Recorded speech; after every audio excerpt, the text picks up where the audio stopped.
Welcome, history enthusiasts, to a pivotal chapter in the relentless saga of the Pacific War, a conflict that redefined the meaning of sacrifice, strategy, and sheer, unadulterated brutality. Forget what you think you know about D-Day, because today, we're journeying to an island far removed from the familiar shores of Normandy, an island whose name, Saipan, would become synonymous with a level of warfare so intense, so devastating, it fundamentally reshaped the American perception of its enemy and the very nature of total war. In the early summer of 1944, as Allied forces were preparing to storm the beaches of France, an equally immense, though perhaps less celebrated, armada was gathering in the vast, unforgiving expanse of the Pacific. Thousands of American soldiers, sailors, and Marines stood on the precipice of an assault against an enemy not just entrenched, but ideologically committed to fighting to the absolute last man. This wasn't just a battle for territory. It was a clash of civilizations, a collision of wills that would leave an indelible scar on the landscapes and the psyches of all involved. The battle for Saipan wasn't merely a stepping stone on a map. It was a crucible, forging new doctrines of warfare and revealing the horrifying depths of human desperation and resolve. It would bring total war to the Pacific, an all-consuming fire that acknowledged no boundaries, civilian or military. By late 1943, the tide in the Pacific had undeniably turned against the Empire of Japan. Their grand expansion had stalled, their navy was reeling from successive defeats, and the logistical arteries sustaining their vast, conquered territories were under increasing threat. In response, Tokyo initiated a new, chilling doctrine, the establishment of a national defense zone. And this wasn't merely a line on a map, it was a psychological construct, a perimeter of absolute resistance where every inch of ground was to be defended to the last breath, the last bullet, the last man.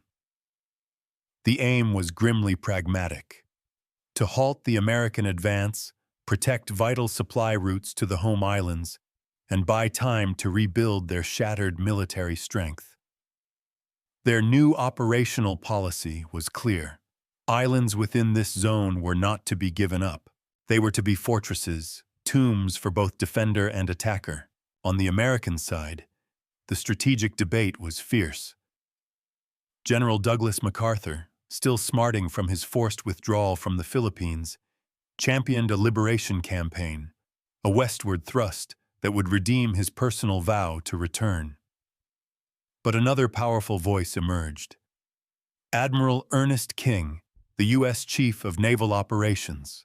King saw the scattered Japanese-occupied islands not as obstacles, but as a series of deadly stepping stones, each one a potential base for the new, long-range B-29 bombers that could rain destruction directly upon the Japanese mainland. His vision was a more direct, audacious path towards the heart of the empire. Ultimately, America's immense industrial capacity and burgeoning military might allow them to pursue both routes, a testament to their overwhelming power. Admiral Chester Nimitz was tasked with leading the Central Pacific Offensive, and his Fifth Fleet set its sights on the Marianas, Carolines, Palau island chains. The selection of these specific islands was not arbitrary. As Rear Admiral Harry W. Hill so starkly put it, suitable islands for air bases in the Pacific could almost be counted on the fingers of two hands. And naturally, the Japanese had already developed these few precious locations into formidable strongpoints. There were no alternatives. If America wanted air bases capable of striking Japan, they had to take them directly from the enemy. It was a brutal, unavoidable truth of Pacific strategy. The Mariana Islands, a crescent chain stretching some 750 kilometers, sat squarely within the Japanese National Defense Zone. Guam, Saipan, and Tinian, each with air bases, formed a critical defensive backbone. Saipan and Tinian were pre-war Japanese colonies, deeply integrated into the Japanese economic sphere, primarily for sugarcane cultivation. This meant a significant Japanese civilian population lived there, having dramatically outnumbered the indigenous Chamorro people over decades of settlement. Guam, on the other hand, had been a U.S. territory, brutally invaded and occupied by Japan in 1941, a clear target for American retribution. Admiral Raymond Spruance, commander of the Fifth Fleet, devised the initial assault plan. Saipan and Tinian first, establishing American air bases, then on to liberate Guam. The scale of the undertaking was staggering. The V Amphibious Corps, comprised of the battle-hardened 2nd and 4th Marine Divisions, bolstered by the supporting 27th Infantry Division and 14th Corps Artillery, was assigned the direct assault on Saipan. U.S. planners identified 4 beaches on the southwestern coast, codenamed Red, Green, Blue, and Yellow, as the primary landing zones. However, even before the first wave hit the sand, the challenges were mounting. The 2 Marine divisions would be separated by a natural geographical barrier, a Fetna Point, complicating coordination. Furthermore, treacherous reefs near the beaches restricted the movement of standard landing craft, forcing a reliance on LVTs, landing vehicles, tracked, which possessed the crucial ability to traverse these submerged obstacles and drive directly onto the beaches. In a tactical departure from previous amphibious operations, the V Amphibious Corps issued an unusual order. Marines were to ride these LVTs inland, rather than dismounting immediately upon reaching the shore. This decision, while seemingly logical on paper, ignited a simmering tension.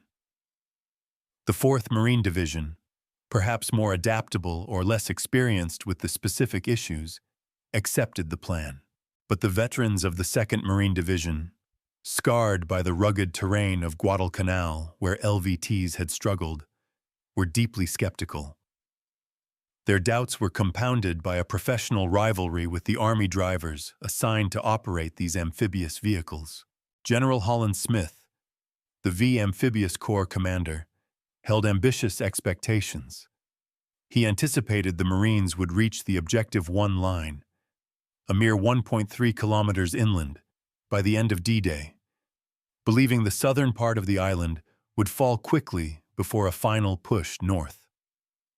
In total, approximately 95,000 U.S. troops were amassed for the assault and subsequent garrisoning of the island, an overwhelming numerical superiority that belied the ferocity awaiting them.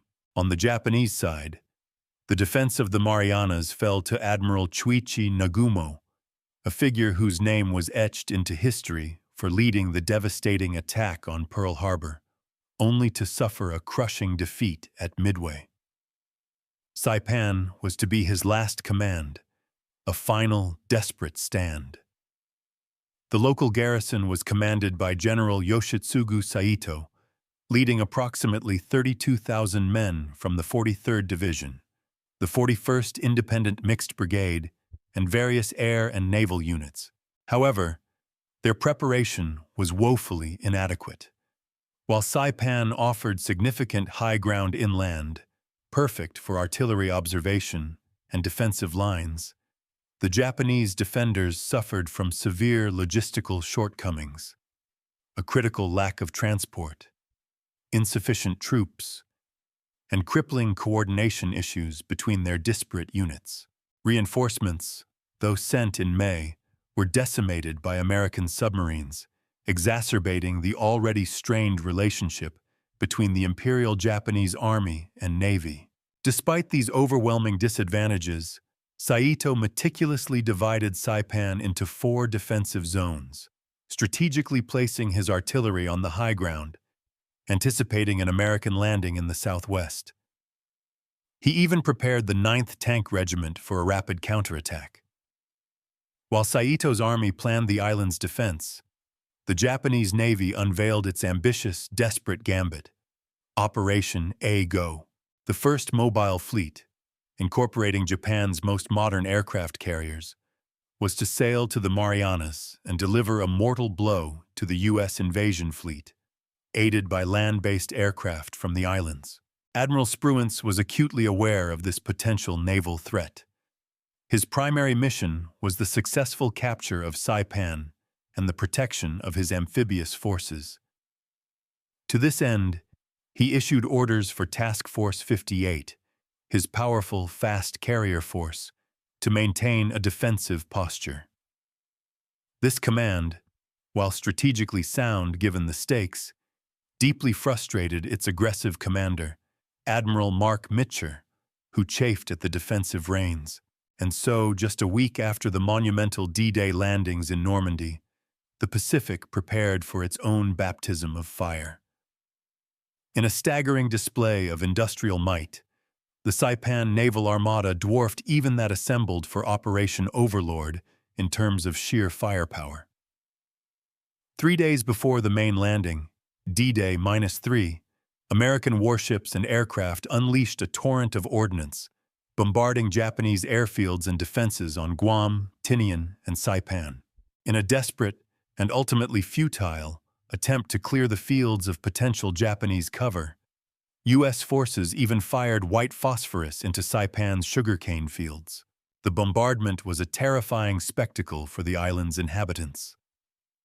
Shizuko Miura, a Japanese civilian, later recounted the horror, gazing at the sky as hundreds, perhaps thousands of enemy planes filled her vision. Before that day, she had never witnessed death. But the sight of 2 fallen soldiers, motionless before her eyes, starkly introduced her to its reality. Look, this is death itself. Such was the abrupt, brutal awakening of war for those on the ground. American firepower leveled the towns of Garapan and Charan Kanoa, obliterated coastal guns, and shredded communication lines between Japanese units. Yet, for all its destructive power, the battleship's fire proved somewhat disappointing. Trained primarily for naval engagements, their accuracy against dispersed, camouflaged land targets was limited. Beneath the thunder of the guns, unsung heroes were at work. Underwater demolition teams, the precursors to today's Navy SEALs, silently surveyed the landing beaches, marking channels for the larger vessels that would bring tanks and heavier equipment ashore. Before the main invasion on June 15th, the Marines launched feints to the north, hoping to sow confusion among the Japanese defenders. But the defenders, anticipating an assault on their southwestern beaches, were not fooled. At approximately 8:40 a.m., the first assault wave of Marines, supported by Army amphibious tractor battalions, churned towards the beaches. Around 700 landing craft and LVTs, including amphibious tank variants, gunboats, rocket launchers, and command and control vehicles, were poised to deliver 8,000 Marines in that initial wave. Vessels and aircraft maintained fire support until the LVTs were a mere 100 meters from shore, a tight window designed to maximize surprise and suppress defense. But almost immediately, the plan began to unravel. Japanese fire, initially suppressed, intensified dramatically as the LVTs crossed the treacherous reef lines. Unexpected tides further compounded the chaos, shifting the 2nd Marine Division significantly north of their intended landing zones. Units landed at the wrong beaches, creating dangerous gaps in the lines and frustrating traffic jams of amphibious vehicles. As the LVTs crowded the beaches, pre-sighted Japanese artillery and mortars, many of them exceptionally well camouflaged and largely untouched by the preliminary bombardment, unleashed a devastating barrage, inflicting the heaviest casualties. Still, with astonishing speed, within 20 minutes, the first wave of Americans was ashore. Yet, their progress was immediately hampered by the unforgiving terrain. Rocky beaches, treacherous swamps, and the urgent need to close the gaps that had opened in their lines. While an impressive 98% of the 4th Marine Division's LVTs successfully landed, only half of them managed to push 300 meters inland, a stark indicator of the resistance. U.S. amphibious tanks, designed to punch through defenses, also struggled. Heavy swells offshore immobilized some, while others bogged down in the fierce fighting in Charan Kanoa. Though they managed to destroy 11 counterattacking Japanese tanks, few reached their scheduled positions on time. Meanwhile, Marine depot companies, including many African American Marines, were established onshore to manage logistics, a vital but often overlooked aspect of any invasion. But these support troops quickly found themselves under fire from persistent Japanese mortars and bypassed defenders who emerged from hidden positions, transforming what should have been a safe rear area into a combat zone. While some Americans fought their way through inland marshes, others desperately tried to link the two Marine divisions, a crucial objective that proved agonizingly difficult. 2 battalions of the 8th Marines battled across Green 2 Beach, their objective the heavily fortified Afetna Point. Half of G Company of the 8th Marines was armed with shotguns, a seemingly anachronistic weapon in modern warfare, but one perfectly suited for the close quarters, chaotic fighting they were about to face. They were used not only for their devastating effect at close range, but also to minimize the risk of friendly fire with units coming from Blue Beach. The use of shotguns by Marines in island assaults wasn't a novelty for Saipan. It was a testament to the brutal realities of jungle and trench warfare. Jonathan Ferguson, the insightful keeper of firearms and artillery at the Royal Armories, often shares fascinating details about these niche but highly effective weapons. He would likely explain the venerable Winchester Model 1912, or its later designation, the Model 12, a pump-action shotgun that became an iconic combat tool in World War II. It operated in the traditional pump-action fashion, requiring manual cycling between shots, and typically held an 8-round tube magazine. What transformed this civilian-grade weapon into a military powerhouse were the markings, the telltale U.S. service markings and the distinctive flaming bomb of the U.S. Ordnance Department, signifying its military issue. While many featured a practical, flat gray finish, some, like the blued example Ferguson might display, retained a more traditional look. But the true genius, and indeed the terror, of this weapon lay in its attachment. A bayonet mount and heat shield, often designed to accommodate the standard service bayonet for the Model 1917 Enfield rifle. This attachment, a single removable unit, transformed the shotgun into a formidable spear, extending the soldier's reach significantly. While its predecessor, the Model 1897, primarily saw use for guarding prisoners in WWI, the Model 12 became a routine combat weapon in the Second World War. Imagine a Marine charging a beach or clearing a trench, not just with 8 rounds of devastating buckshot, but with a foot-long blade fixed to the end of his weapon. It was an instrument designed for close-in, visceral combat, where the enemy was often just feet away. Popular culture often misrepresents shotguns, depicting them as weapons that blow people several meters away or create an impossibly wide spread of shot. Ferguson would correct this misconception, emphasizing that while devastating at close range, they are far more accurate and effective at a distance than many realize.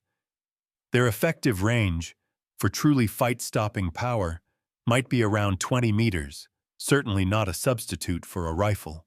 On Saipan, it wasn't uncommon for Marines to carry both their rifle and a shotgun, an unwieldy but tactically sound combination, allowing them to engage at distance with the rifle and then transition to overwhelming close-quarters power with the shotgun. A significant challenge for these shotguns in the Pacific, as Ferguson would highlight, was ammunition. The original paper shells, standard in the civilian world, worked perfectly fine in dry climates. But the sweltering, humid conditions of Guadalcanal in 1942–43 caused them to swell and stick, making loading difficult and risking stoppages in the heat of battle.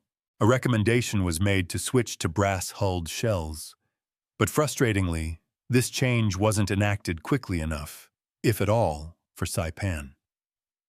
Marines were likely still wrestling with paper cartridges that could swell and jam, a critical vulnerability in a firefight where every second counted.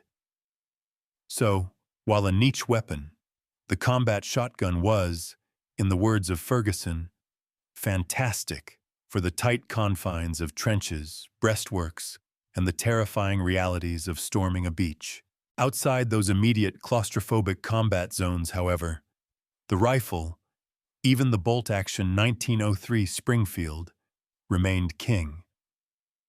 Yet, the legacy of the combat shotgun endures, still finding niche applications today, from breaching doors to close-quarters combat in modern conflicts like Afghanistan, a testament to its raw, undeniable power. Despite these innovations and the sheer bravery of the Marines, they failed to clear Afetna Point and link up the divisions by nightfall. At the end of D-Day, U.S. forces occupied only half of their objective area, suffering around 2,000 casualties, a disproportionate number of whom were officers, indicating the ferocity and confusion of the day's fighting. Though some units reached the base of Mount Fina Susa, they prudently withdrew to safer positions, anticipating the inevitable, desperate Japanese counterattacks overnight. The Japanese attacks came, but they were largely disorganized, desperate, and tragically reflective of the twisted ideology gripping their forces. In one horrifying instance, Japanese troops advanced behind women and children, using them as human shields, a stark and chilling illustration of the extreme measures they were willing to take. However, American tanks, artillery, and disciplined naval gunfire proved insurmountable, stopping all the attacks. On Diplo 1, the 27th Infantry Division landed with crucial artillery support, allowing the Marines to consolidate their hard-won beachhead, make modest advances, and finally link up their divisions. The early hours of WW2 brought another major Japanese challenge, a massed armored counterattack targeting the 2nd Marine Division. Poorly organized and forced by the terrain to advance in restrictive columns, the Japanese tanks, accompanied by infantry riding on their hulls, broke into American positions. But the U.S. forces, equipped with their M4 Sherman tanks, half-track mounted anti-tank guns, and the ubiquitous bazooka, were ready. Japanese infantry riding on the tanks suffered catastrophic losses, and U.S. fire destroyed at least 24 of the 44 attacking tanks. Shiro Shimoda, a Japanese tank crewman, later recalled the horror. Most of the infantrymen on our tanks were killed or simply abandoned us. The leading parts of the columns advanced deeply into the U.S. lines, and a confused fight developed. Star shells were lighting up our tanks, and American gun and bazooka fires were destroying them. American M4 Sherman tanks suddenly appeared and we opened fire on them, but our shells bounced off them like baseballs. This encounter, the largest tank-on-tank engagement of the Pacific War, underscored the technological and tactical superiority of the American forces, revealing the futility of frontal assaults against well-prepared defenses. By Diplo 3, the 4th Marine Division had achieved a critical breakthrough, effectively cutting the island in two. Simultaneously, the 27th Infantry Division captured Aslito Airfield, creating a Japanese pocket on Nafutan Point. The Japanese 43rd Division had been decimated, losing half its battalions and 2/3 of its artillery. General Saito, recognizing the catastrophic losses, sent a poignant and desperate radio message to Tokyo. Have received your honorable imperial words. By becoming the bulwark of the Pacific with 10,000 deaths, we hope to acquire imperial favor. This message, steeped in the samurai code of honor and sacrifice, highlighted the grim resolve of the Japanese and their willingness to die for the emperor, even in a losing cause. It was a cultural chasm that the Americans would increasingly struggle to comprehend. While the ground fighting raged with such fury on Saipan, a monumental drama was unfolding at sea. U.S. submarines, silent hunters of the deep, tracked the movements of the Japanese First Mobile Fleet. Admiral Spruance, ever cautious and methodical, harbored a grave concern that the Japanese might try to lure his larger protective ships away, then sneak through fast destroyers for a devastating night attack against his vulnerable invasion armada. In reality, the Japanese plan was even more audacious, a decisive air attack on Task Force 58's own formidable aircraft carriers. On June 18th, Japanese land-based bombers made initial attacks on Task Force 58, but with minimal effect. The true test came the next day, June 19th. Mobile Fleet Commander Jisaburo Ozawa, in a daring and desperate gamble, launched his carrier planes from an astonishing range of approximately 570 kilometers. This was a one-way trip for many pilots. They planned to land on Guam after their attack, allowing Ozawa's carriers to remain safely out of range of Task Force 58's own air power. Ozawa sent his roughly 450 carrier planes in smaller, staggered waves, hoping to overwhelm the American defenses.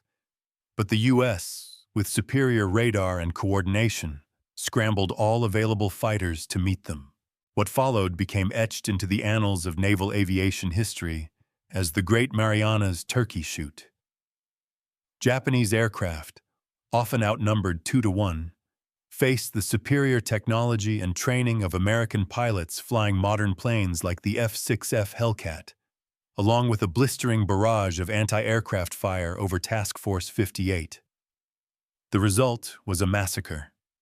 Few Japanese aircraft managed to mount effective attacks on the fleet, and miraculously, no U.S. ship suffered serious damage. By the end of the raid, the Japanese had lost a staggering 358 carrier planes, the U.S. a mere 33. It was an aerial slaughter, and it crippled Japan's carrier air arm almost beyond repair. Adding to the catastrophe, U.S. submarines like silent predators also struck, sinking the vital Japanese carriers Taiho and Shokaku. Ozawa, facing undeniable failure, ordered a withdrawal on June 20th. Admiral Mitcher, still chafing from Spruance's earlier defensive orders, was finally given permission to pursue. But Ozawa, due to Spruance's caution, had gained a significant head start. When Mitcher eventually launched his planes, it was from a range of about 480 kilometers, an extreme distance that he knew meant many of his pilots wouldn't have enough fuel to return to their carriers. His hope was that his fast carriers could close the distance during the battle, shortening their return flight path. 216 U.S. aircraft launched, attacking the Japanese fleet, which now had virtually no fighter cover. Grumman TBF Avengers from the carrier Belleau Wood sank the carrier Hio. Don Lewis, an Avenger pilot, recalled the surreal moment. The carrier below looked big, tremendous, almost make-believe. I had a moment of real joy. I had often dreamed of something like this. Then I was horrified with myself. I must be crazy. I was straight up and down now in my dive. I was right in the middle of all those white puffs, and for the first time I could see where they were coming from. From each side of the carrier below seemed to be a mass of flashing red dots. I thanked whoever it was who laid on the last one, as it had stopped the carrier right up and down in my sights. And this vivid account captures the adrenaline, the mixed emotions of the pilots, and the sheer audacity of these long-range strikes. Naval aircraft also damaged 3 other Japanese ships, but the cost was high. 80 American aircraft, out of the 216 launched, either ditched into the sea or crashed on flight decks due to a desperate lack of fuel. Yet, a testament to the U.S. Navy's efficiency and the valor of its rescue teams, 143 of the 177 aircrew who ditched were recovered. The Battle of the Philippine Sea was a decisive American victory, one of the most lopsided naval battles in history. The Japanese lost 3 carriers, including their largest and most modern, while the U.S. suffered no naval losses. Japan's remaining carriers were left with a paltry 35 aircraft between them, rendering them effectively useless. Including land-based planes, the Japanese lost an astonishing 476 aircraft and 445 highly trained pilots, losses they could simply not replace. The U.S., by contrast, lost around 130 aircraft, most to non-combat causes like fuel exhaustion, and only 109 men.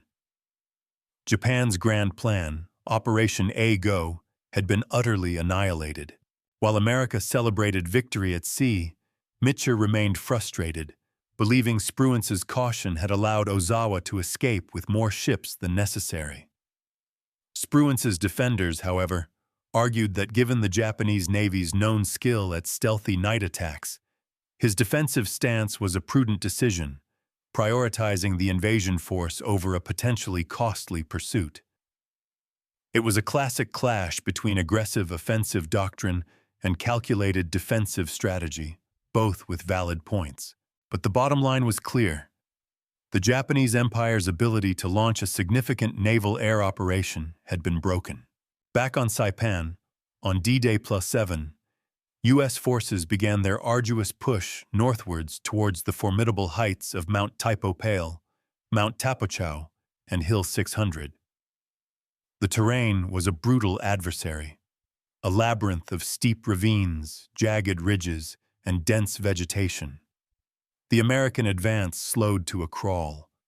In areas where vehicles simply couldn't operate, soldiers resorted to using local oxen to transport equipment and supplies. A surreal image of ancient methods employed in a thoroughly modern war.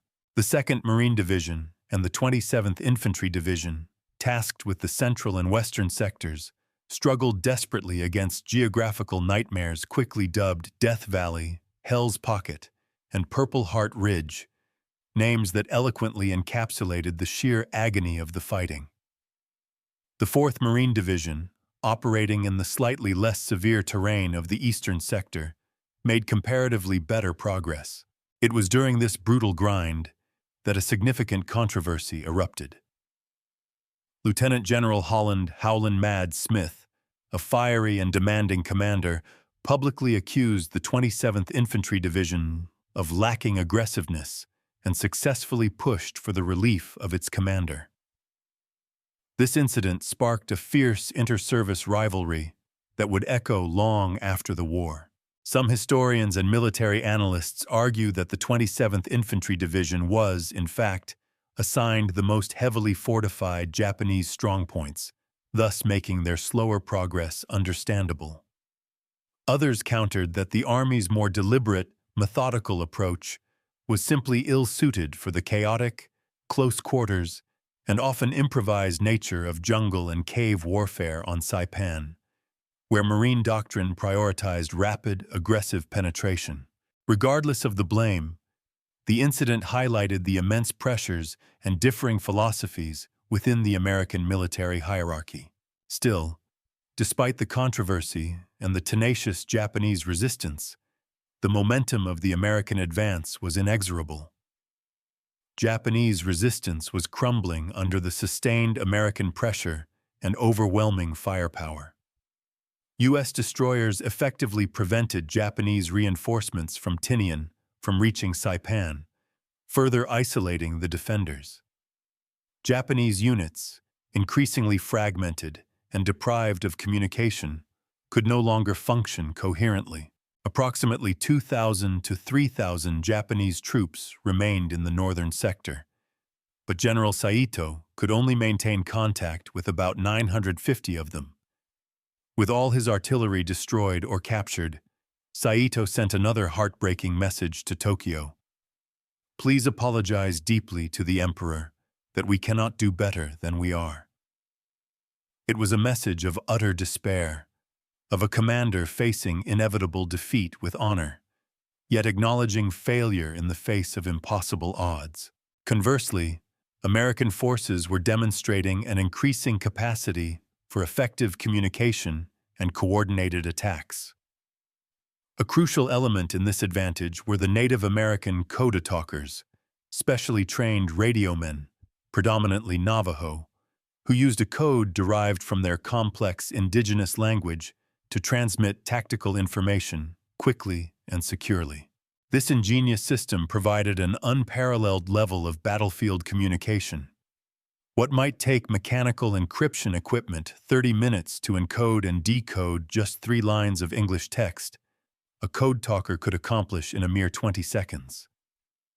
This technological and linguistic edge allowed U.S. forces to adapt rapidly, shifting fire support and troop movements with unprecedented speed and accuracy, proving invaluable in a fluid and complex battlefield.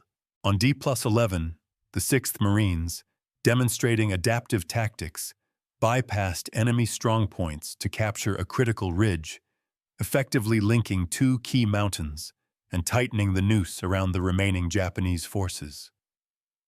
That night, isolated Japanese troops in the Nafutan Point pocket attempted a desperate breakout, infiltrating out and attacking the airfield, where they were systematically eliminated by the waiting Americans. Marine units continued to adapt to the brutal realities of the battlefield, particularly the Japanese preference for night infiltrations. They countered these tactics by sending out aggressive reconnaissance units ahead of their lines at night, successfully preempting many Japanese attempts. The most challenging aspect of the fighting, however, was clearing the deeply entrenched Japanese defenders from the island's labyrinthine cave systems. This required specialized equipment and tactics. Marines employed a deadly mix of small arms, bazookas, and the terrifying M3A1 Satan flamethrower tanks. These monstrous machines, capable of projecting super-hot flames 60 to 80 yards, deep within caves and over cliff faces, were instruments of utter destruction. If the flames didn't make direct contact, the intense heat and lack of oxygen often asphyxiated concealed troops. A vivid quote from a Satan tank driver, recounting Captain Ed Bollard and Lieutenant Brendan shaking their heads in disbelief, highlights the moral quandary of such weapons. Over how precious life could become so cheap in this enlightened age. This reflection underscores the dehumanizing nature of the fighting, where technology was used to extinguish life in the most primal and horrific ways, reducing complex human beings to mere targets to be incinerated or suffocated. As the battle wore on, coordination between Marines, Army, Navy, and Air Forces steadily improved. They learned each other's capabilities and limitations, refining joint operations. On D+12, by capitalizing on the advances of the 4th Marine Division, the 2nd Marine Division and 27th Infantry Division were finally able to encircle Hell's Pocket, enabling critical gains in the brutal Death Valley and Purple Heart Ridge sectors. By D+15, the Japanese defenders, pushed to their absolute limits, withdrew to their final, desperate line of defense. As the Battle of Saipan reached its agonizing final days, a chilling and tragically predictable pattern emerged. Japanese soldiers and, horrifyingly, many civilians alike, refused to be taken alive. Between D+16 and D+19, U.S. forces relentlessly advanced north, capturing the shattered town of Garapan and Tanapeg Harbor, finally breaching the last organized Japanese defenses. On D+20, the 27th Infantry Division took over the western sector of the line around the coast, a grim testament to the progress made. The Japanese Navy, in a final, futile gesture, promised reinforcements and encouraged Saito to engage in guerrilla warfare. But with the American forces closing in on his command post, General Saito issued his final chilling orders, a testament to the Bushido Code and the warped ideology of the Imperial Japanese Army. Whether we attack or whether we stay where we are, there is only death. However, in death there is life. We must utilize this opportunity to exalt true Japanese manhood. I will advance with those who remain to deliver still another blow to the American devils, and leave my bones on Saipan as a bulwark in the Pacific. These were the words of a man committed to a suicidal end, believing that even in death, honor and spirit could achieve a victory denied in life. In the early hours of July 7th, Saito unleashed his infamous Banzai attack against the 27th Infantry Division's 105th Infantry. Up to 3,000 men, many of them unarmed, carrying only sharpened sticks or empty weapons, and supported by the last 3 remaining tanks, charged en masse. Officially, Saito ordered the charge to recapture Garapan and push for Nafutan Point, where he clung to the delusion that isolated Japanese troops remained. But given the utterly unrealistic nature of these objectives, most historians and military analysts interpret this attack as a gyokusai, a suicide charge, devoid of any real tactical goal, designed purely to die with honor, to take as many of the enemy with them as possible, and to instill fear. The charge, advancing in 3 columns, was a terrifying human wave. It overran 2 American Army battalions, units that, unlike the Marines, had not yet fully incorporated the aggressive advanced scouting methods that proved so effective against night infiltrations. The overwhelmed American soldiers fell back, desperately attempting to form new perimeters as the Banzai charge fanned out into the valley. But these hastily formed perimeters failed to hold as the relentless Japanese troops continued their charge, overrunning Marine artillery positions and attempting to encircle the headquarters at Tanapeg. In the face of this unprecedented human tide, U.S. troops rallied, forming a desperate perimeter and calling in every available artillery piece. For a single hour, an astounding 2,700 rounds of artillery fire rained down on the Japanese formations, tearing them apart. Yet, in the confusion, shells also tragically struck isolated American troops, some of whom were forced to swim offshore in the darkness, hoping to be rescued by destroyers. At around 8 a.m. on July 7th, the charge, having spent its desperate fury, was exhausted, disorganized, and finally collapsing. American reinforcements arrived, and a U.S. tank platoon pushed through to the Banzai's staging area, systematically eliminating the remaining Japanese. In a final grim twist of fate, despite his stirring orders, Saito himself did not join the charge, having committed ritual suicide beforehand. Afterwards, U.S. troops counted 43 Japanese dead in the area, a staggering testament to the ferocity of the charge, though it's unclear how many were directly involved in the attack itself. American casualties, though significantly lower, were still severe: 451 killed and 594 wounded. Not all Japanese officers embraced this suicidal logic. Captain Sake Oba, for instance, considered the Banzai charge a wasteful gesture and refused to join, instead infiltrating back into the Central Highlands with a small group of loyal soldiers, continuing a guerrilla campaign that would last for over a year after Saipan was declared secure. Generally, however, the July 7th charge marked the end of organized Japanese resistance on the island, but the tragedy continued, indeed deepened, in the days and weeks that followed. As U.S. forces moved further north, a horrifying spectacle unfolded. Japanese civilians and remaining troops, driven by propaganda, coercion, and a deep-seated fear of capture, committed suicide in droves, often using explosives or by jumping from the towering cliffs of Marpi Point into the churning Pacific below. American attempts to convince them to surrender, using loudspeakers and interpreters, achieved little. In many heartbreaking cases, civilians were likely coerced into killing themselves and their families by Japanese troops, some of whom reportedly forbade surrender under penalty of death.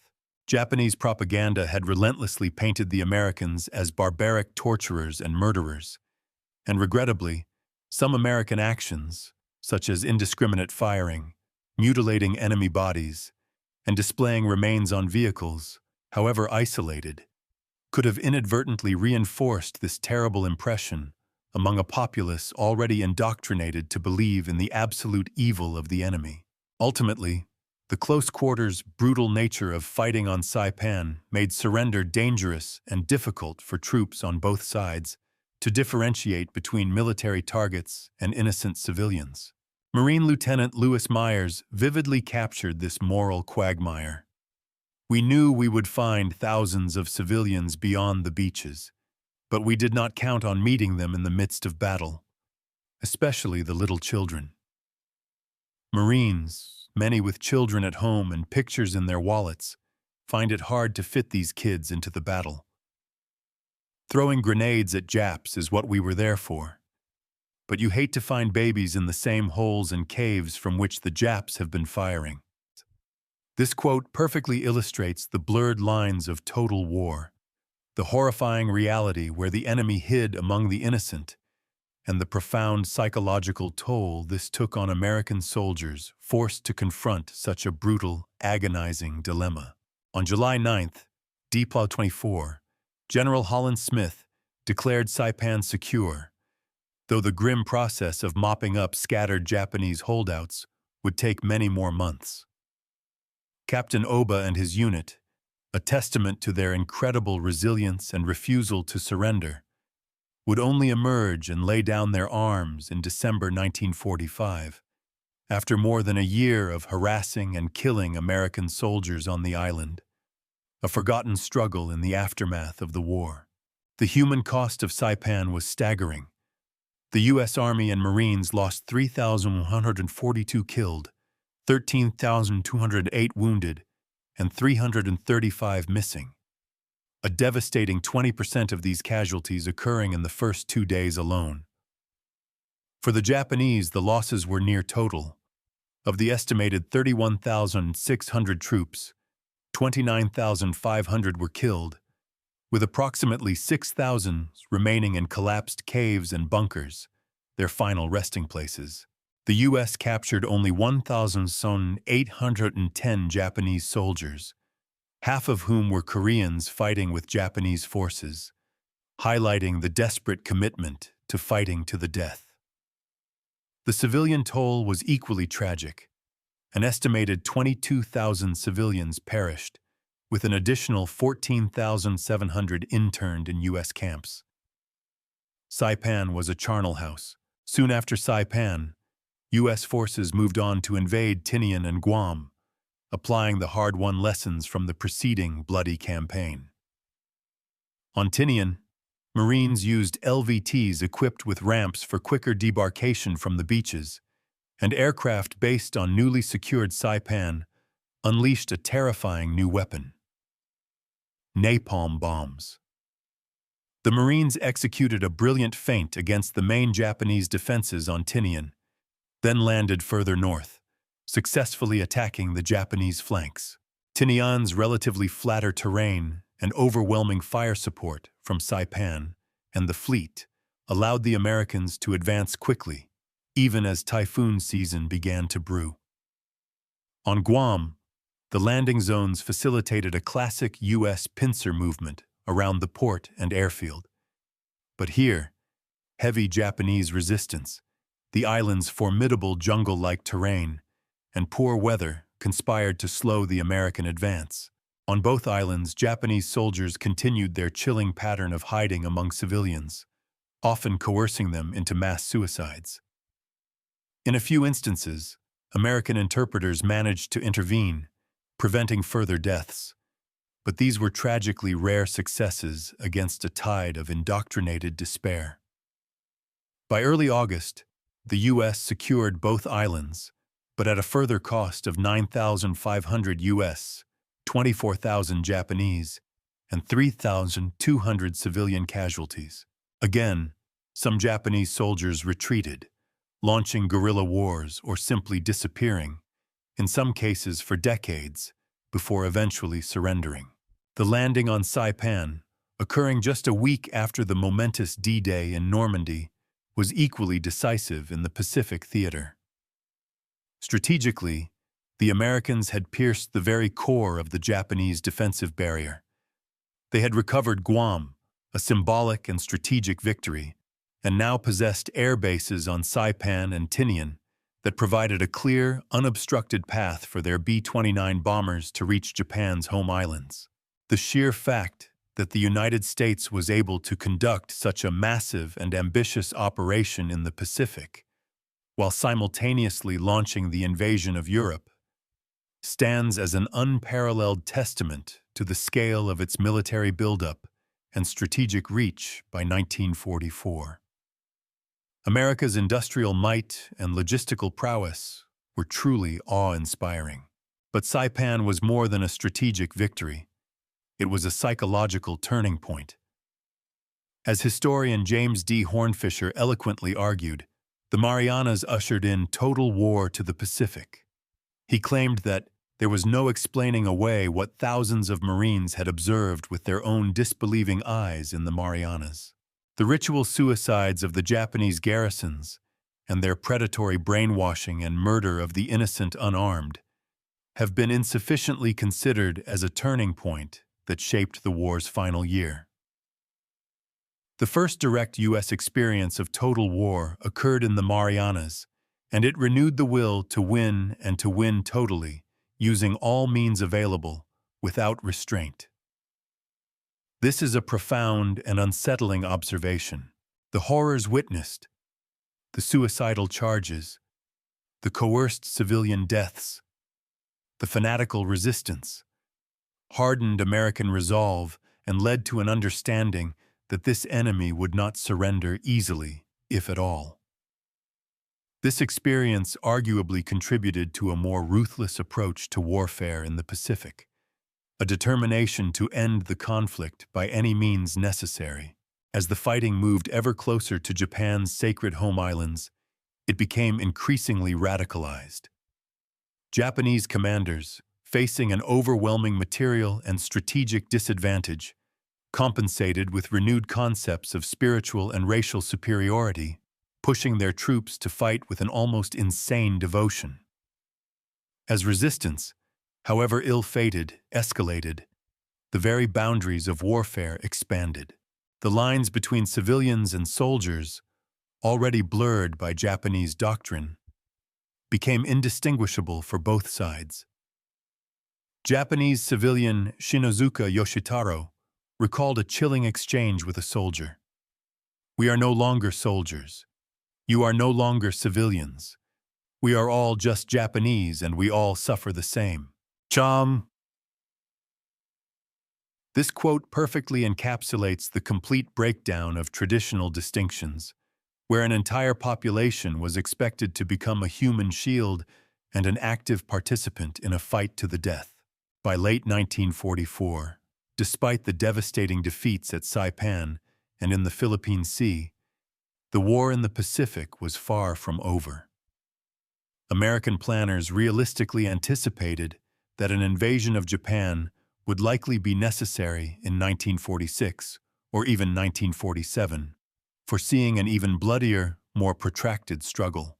Japan, despite its immense losses, remained unwilling to accept unconditional surrender, still clinging to the desperate hope that a major victory against the U.S. was necessary to achieve meaningful, negotiated terms. Both sides, eyeing their next major target, would soon find themselves on a collision course over the liberation of the Philippines. So, what is the clear lesson, the enduring takeaway from the Battle of Saipan? It is a stark and uncomfortable one. Saipan stands as a brutal testament to the destructive power of ideological warfare, where the lines between military objectives and human life are tragically erased. It reveals the terrifying consequences when one side is willing to sacrifice every last man, woman, and child for a cause, and the moral compromises forced upon the other. It reminds us that total war is not merely a military concept. It is a psychological transformation that dehumanizes the enemy and can, in turn, harden the hearts of even the most reluctant combatants. The Battle for Saipan forever changed the American military's understanding of its enemy and the nature of fighting to the last. It was a crucible where courage met fanaticism, where strategic brilliance clashed with desperate sacrifice. It laid bare the profound cultural differences that fueled the Pacific conflict and set the stage for the even more devastating battles to come. The ghosts of Saipan, civilian and soldier alike, whisper a warning that the cost of such an absolute commitment to war for all sides is a price that can never truly be paid. The Battle for Saipan wasn't just a victory, it was a chilling glimpse into the abyss, a turning point that forever altered the trajectory and character of the Pacific War. And its echoes, the questions it poses about humanity, morality, and the true cost of conflict, resonate to this day.